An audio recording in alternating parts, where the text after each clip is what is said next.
Bonjour, bienvenue sur netprof.fr. Dans cette leçon, je vais aborder la rentabilité de l'entreprise. Alors, l'objectif de toute entreprise est de réaliser des bénéfices. Ces bénéfices ont plusieurs buts. Premier but, s'autofinancer, c'est-à-dire que l'entreprise va pouvoir, avec son propre argent, investir, ou aussi de rémunérer les propriétaires de l'entreprise en leur versant des dividendes. Alors, une entreprise, pour être rentable, doit maîtriser ses coûts, c'est-à-dire l'ensemble des dépenses nécessaires pour vendre son produit. Exemple, les achats, maîtriser les coûts de l'énergie, les coûts du personnel, etc. Alors, bien entendu, l'ensemble de ces coûts porte un nom, cela s'appelle le prix de revient.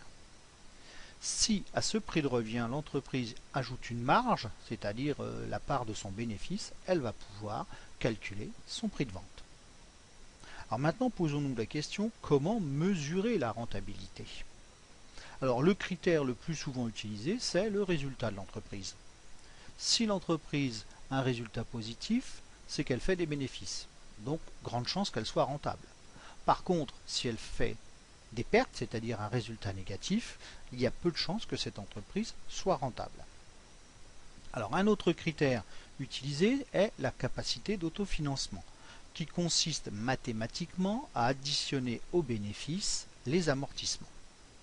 Alors cette capacité d'autofinancement, si elle est forte, va permettre à l'entreprise seule d'investir dans des projets d'agrandissement, etc.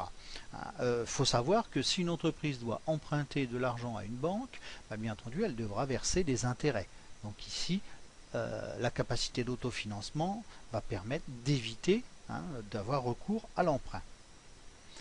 Alors, autre critère que nous avons déjà abordé dans une précédente leçon, c'est la valeur ajoutée, c'est-à-dire la création de richesse par l'activité de l'entreprise.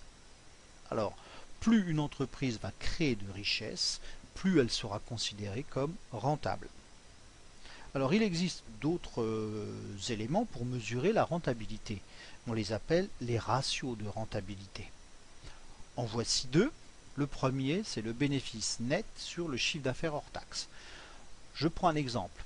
Sur 100 euros de chiffre d'affaires, si le bénéfice est de 4 euros, on aura donc un taux de rentabilité de 4% du bénéfice, c'est-à-dire que on pourra comparer ce taux avec les entreprises du même secteur pour voir si notre entreprise est rentable par rapport aux autres. Même ratio avec la capacité d'autofinancement. Alors de nombreux autres ratios financiers existent pour mesurer bien entendu l'efficacité d'une entreprise. J'en ai maintenant terminé avec cette leçon et je vous donne rendez-vous pour une prochaine leçon. Au revoir.